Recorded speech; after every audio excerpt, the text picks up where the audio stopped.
நிறைவேற்று, தேர்தல் வாக்குறுதியை நிறைவேற்று. 10 ரூபாய் வேண்டாம், பணி நிரந்தரம் வேண்டும், மதுவை ஒழிப்போம், மக்களை காப்போம் என்ற முழக்கத்தோடு தமிழ்நாடு டாஸ்மாக் விற்பனையாளர் நலச்சங்கம் இன்றைக்கு ஒரு நாள் உண்ணாநிலை போராட்டத்தை குடும்பத்துடன் நடத்தி கொண்டிருக்கிறது. இந்த நேரத்தில் தமிழ்நாடு அரசாங்கம் காலி பாட்டில் திரும்ப பெறுன்ற திட்டம் பேரில் இன்னைக்கு மிஷினை கொண்டு வந்து தொழிலாளர்களை யாரையும் துன்புறுத்தக்கூடாது, மாற்று திட்டம் கொண்டு வருவோம்னு சொல்லி மிஷின் மூலமாக கொண்டு வரணும்னு நினைக்கிறாங்க. அதை நாங்கள் வரவேற்கிறோம். அதே நேரத்தில் அந்த மிஷின் இன்னைக்கு ஸ்கேன் ஆக மாட்டேங்குதுன்ற பல பிரச்சனை எழுப்புறாங்க. நாங்கள் தமிழ்நாட்டில் இருக்கக்கூடிய டாஸ்மாக் துறையினுடைய அமைச்சர் விக்னேஷ் அவர்களுக்கு, மதிப்புக்குரிய அமைச்சர் அவர்களுக்கு நாங்கள் ஒரு அன்பான வேண்டுகோளையும் சவாலையும் முன்வைக்கிறோம்.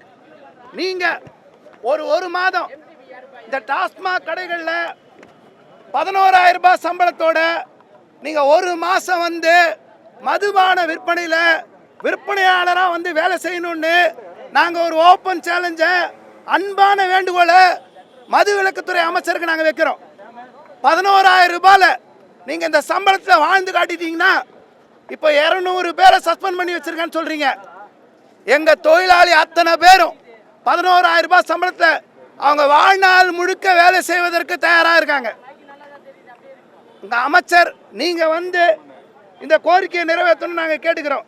அதே நேரத்தில் தேர்தல் வாக்குறுதி மதிப்பிற்குரிய முதல்வர் அவர்கள் ஜோசப் விஜய் அவர்கள் அவங்களுடைய முக்கியமான தேர்தல் வாக்குறுதி, நாங்கள் ஒப்பந்த முறையில் அரசு துறையில் பணிபுரியக்கூடிய அத்தனை பேரும் 5 ஆண்டுகள் எல்லாரையும் பணி இயந்திரப்படுத்தும்னு சொல்லியிருந்தார். டாஸ்மாக் ஊழியர்கள் 23 வருஷம் வேலை பார்த்துருக்காங்க. அவர்களுக்கு பணி நிரந்தரம் என்பதை தேர்தல் வாக்குறுதியின்படி அளிப்பதற்கு தமிழ்நாடு முதல்வர் அவர்கள் நடவடிக்கை எடுக்க வேண்டும். குறிப்பாக டாஸ்மாக் துறை தொழிலாளர் மட்டும் நாங்கள் கேட்கல. டாஸ்மாக் தூய்மை பணி இன்னைக்கு மின்வெட்டுக்கு காரணமாக இருக்கக்கூடிய மின்சாரத்துறை ஊழியர்களுடைய பற்றாக்குறை, போக்குவரத்து துறை செவிலியர்கள், அரசு ஊழியர்கள், ஆசிரியர்கள், இன்னைக்கு சென்னை மாநகராட்சியில் வந்து போராடின மருத்துவர்கள், மருத்துவமனை ஊழியர்கள், அத்தனை துறை சேர்ந்தவர்களையும் உங்கள் தேர்தல் வாக்குறுதி படி பணியந்திரப்படுத்துங்க. அது முக்கியமான மைய நோக்கம். டாஸ்மாக் ஊழியர்கள் மட்டும் நாங்கள் வைக்கல. நீங்கள் மொத்த ஊழியர் 5 வருஷம் சொன்னவங்களை பணியந்திரப்படுத்துங்க. இன்னைக்கு குடும்பத்தோட இன்னைக்கு உண்ணாநிலை போராட்டம் உட்காந்துருக்காங்க. டாஸ்மாக் ஊழியர் குடும்பம் இல்லையா, குழந்தை இல்லையா, மனைவி இல்லையா?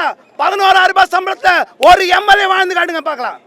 எப்போ பாரு 10 ரூபா வாங்குறான், 10 ரூபா வாங்குறான். 10 ரூபா வேணாயா, 10 ரூபா வேணாம். டாஸ்மாக் ஊழல் வேணாம், அவனுக்கு உரிய சம்பளத்தை கொடுங்க. பெருசாக ஊழலை ஒழிக்கிறேன்னு பேசுகிறாங்க. அவன் உழைப்பு சூழ்நிலை யார் ஒழிக்கிறது? 10 ரூபாய் கை நீட்டி கேட்குறான்ல, அது கேட்கறதுக்கு உண்டான காரணத்தை யார் ஒழிக்கிறது? அதை பற்றி பேசுறதுக்கு அமைச்சர் ரெடி ஆக மாட்டாரா? அதை பற்றி யாருமே பேச மாட்டாங்களா? அவன் 10 ரூபா ஏன் விற்கிறான்? 11,000 ரூபாய் சம்பளம், 23 வருஷம் ஒரு குடும்பத்தை நடத்த முடியுமா? குழந்தைங்களோட வந்திருக்காங்க, படிக்க வைக்க முடியுமா? அவங்கள பாருங்க, அவங்ககிட்ட போய் கேளுங்க, அவங்க நிலைமை சொல்லுவாங்க. தமிழ்நாட்டில் இன்னொரு முகம் இருக்கு, அது உழைக்கும் வர்க்கத்தினுடைய தொழிலாளர் வர்க்கத்தினுடைய முகம். எந்த ஆட்சி நடந்தாலும் சம்பள உயர்வுக்காக பணி இயந்திரத்துக்காக போராடுவோம். இப்போ இன்னைக்கு நாங்கள் ஒரு வழி சொல்கிறோம். பணி இயந்திரத்துக்கு அமைச்சர் அவர்களுக்கு நாங்கள் ஒரு வழி சொல்கிறோம். நீங்கள் சமீபத்தில் சொன்னீங்க கட்சி நிதின்னு ஒன்று கொடுத்துட்டு இருந்தோம். எவ்வளோ கட்சி நிதி? 120 கோடி ரூபாய். 120 கோடி ரூபாய். அதுலேயும் குறிப்பாக பீர் பாக்ஸுக்கு 40 ரூபாய், மற்ற கேஸுக்கு 90 ரூபாய். இதெல்லாம் நாங்கள் வந்து கட்சி நிதி ஊழலை தடுத்து நிறுத்திட்டோம். காப்பாற்றுற ஜனங்களுக்கு கஜானா சேரும். நாங்கள் சொல்கிறோம் 120 கோடி, 1200 கோடி அந்த பணத்தை எடுத்து இந்த தொழிலாளிக்கு சம்பளம் கொடுத்து பணி இயந்திரப்பட்டு 10 ரூபாய் பிரச்சனை பொதுமக்கள்கிட்ட யார்கிட்ட கை நீட்டி கேட்கறதுன்றது நடக்காது. எல்லாமே மாறிடும். செய்ய நீங்கள் ரெடியா? இல்லை, டாஸ்மாக் மதுபான பாட்டில் சர்வீஸ் சார்ஜை போட்டு பெரிய பேரில் கிளப்பில் பாரில் இருக்கு பார், அதை போட்டு அவனுக்கு சம்பளம் எடுத்துற ரெடியா? இல்லை, சம்பளம் கொடுக்க மாட்டேன்னா பொதுமக்கள்கிட்ட வாங்கிக்கிறதுக்கு நாங்கள் டிப்ஸ் பாக்ஸ் வெளியே வைக்கிறதுக்கு நீ ரெடியா? இந்த காரணங்களை சொல்லுங்க. எப்படி தான் வாழ்வான் அந்த தொழிலாளி? உங்களுக்கு தேவையில்லை அரசுக்கு கஜானா வருமானம். 4765 கடையும் மூடு, பெண்கள் சந்தோஷமா இருப்பாங்க, ஜனங்க நல்லா இருப்பாங்க, இளைஞர்லாம் குடிக்காம நல்ல வகையில் போவாங்க, மாணவர்லாம். அரசாங்கத்துக்கு தான் வேலையா? நம்ம அமைச்சர் ஆதவர்ஜுன் அவர் எலெக்ஷன் முன்னாடி சொன்னார், கலெக்டருக்கு இதுதான் வேலையா, டாஸ்மாக் விற்கிறது தான் வேலையா, நாங்கள் அமைச்சரோடு சேர்ந்து நிற்கிறோம், டாஸ்மாக் அரசாங்கம் நடத்தாது, இழுத்து மூடு, தேவையில்லை, எங்களெல்லாம் எங்கள் தொழிலாளிகளாம் பணி எந்திரப்படுத்தி மாற்று வேலை கூட நல்லா இருப்பாங்க, சம்பள உயர்வு வேணும், நாங்கள் விட்டு போகிற ஆள் இல்லை. இது வரைக்கும் எடப்பாடி ஆட்சி ஸ்டாலின் ஆட்சி சந்திக்காத 4 நாட்கள் வேலை நிறுத்த போராட்டத்தை ஜோசப் விஜய் தலைமையிலான ஆட்சி தான் சந்தித்தது. அந்த ஆட்சி தான் சந்தித்தது. ஏன்னா நீங்கள் 717 கடையை மூடி அந்த தொழிலாளி நடுத்தரில் நிறுத்தினீங்க. அந்த காரணத்தால் தான் இருக்குது. டாஸ்மாகில் வேலை செய்யறவனுக்கு குடும்பம் இருக்குது, குழந்தை இருக்குது, அவனும் போராடுவான். மது விற்கிறது அரசாங்கம் நிறுத்திட்டோம். நாங்கள் இன்னொரு கோரிக்கையை முக்கியமாக வைக்கிறோம். சிஎம் விஜய் அவர்கள் எம்ஆர்எஃப் கம்பெனி முதலாளி, BMW கம்பெனி முதலாளி, ஊரில் இருக்கிற எத்தனை பன்னாட்டு முதலாளிகள், சினிமா துறை, சின்னத்துறை, அத்தனை துறை, தயாரிப்பாளர் துறை எல்லாரையும் பார்க்குறார்.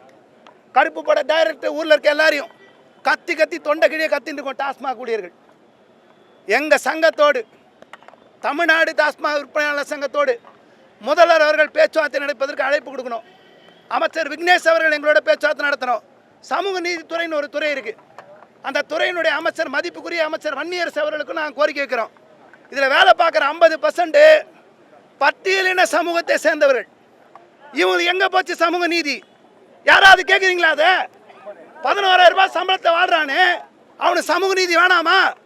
அமைச்சர், சமூக நீதித்துறை அமைச்சர் மதிப்புக்குரிய வன்னியரசு அவர்கள் எங்கள் குறையை கேட்க வேணும். ஜனநாயக நாட்டில் நாங்கள் போராடக்கூடாதா? நேற்று காவல்துறையில் 2 தரப்பு நைட் வரைக்கும் பர்மிஷனே கொடுக்கக்கூடாது, இன்னொரு தரப்பு பர்மிஷன் கொடுக்கணும். ஏங்க, போன ஆட்சியில் 4 ராஷ்டிரம் கடந்த பிறகு தான் அனுமதி இல்லைன்னு சொன்னா, போலீஸ் வச்சு மிரட்டினா. 1 மாதம் ஆச்சு, உனக்கு அனுமதி கிடையாது, போலீஸை வச்சு எல்லா இடத்தையும் மிரட்டுறாங்க. என்ன நடக்குது? இதுதான் ஜனநாயகமா? இதுதான் தூய சக்தியா?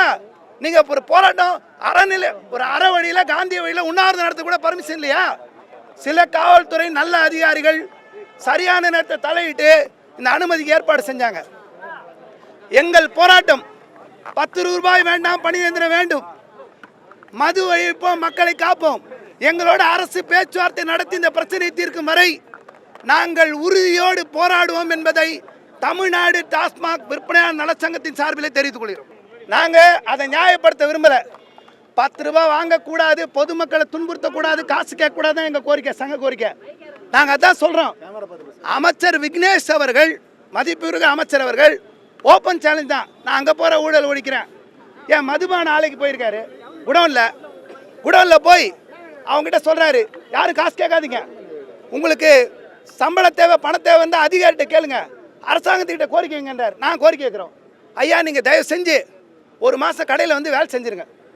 1ஆம் தேதியில 31ஆம் தேதி வரைக்கும் 11,000 ரூபாய் வேலை செஞ்சுட்டு, ஐயோ இந்த சம்பளம் சூப்பராகுது, நாங்கள் படிக்க வைக்கிறோம், காலேஜ் ஸ்கூல் படிக்க வைக்கிறோம், பெரியவங்களுக்கு ஹாஸ்பிட்டலில் மருத்துவ வசதி பார்க்குறோம், எல்லாம் செய்கிறேன்னு சொல்லுங்கள், நாங்கள் ஏற்றுக்கிறோம். நாங்கள் 10 ரூபா வாங்கக்கூடாதுன்னு தான் நோக்கமாக வச்சுருக்கோம். ஒழிக்கணும், ஊழலே வேணாம். திருடுறவெல்லாம் அங்கே இருக்கான், காசு சம்பாரித்து ஒரு அரசாங்கம் நடக்குது, உழைப்பு சுரண்டலும் ரைடும் சஸ்பென்ஷனும் தொழிலாளர் தலையில் விடுது. இது என்ன நியாயம்? ஏன் அப்ப அந்த 10 ரூபா வாங்குறீங்க? இதுதான் ஒரு முக்கிய கேள்வியா இருக்கு. ஏப்பா சம்பளம் பத்தல, இதுக்கு முன்னாடி எல்லா அதிகாரிகளும் ஊழல் பண்ணியிருக்கான். ஒரு மாவட்ட மேலாளருக்கும் 10 லட்ச ரூபாய் கப்பம் கட்டணுங்க தொழிலாளி.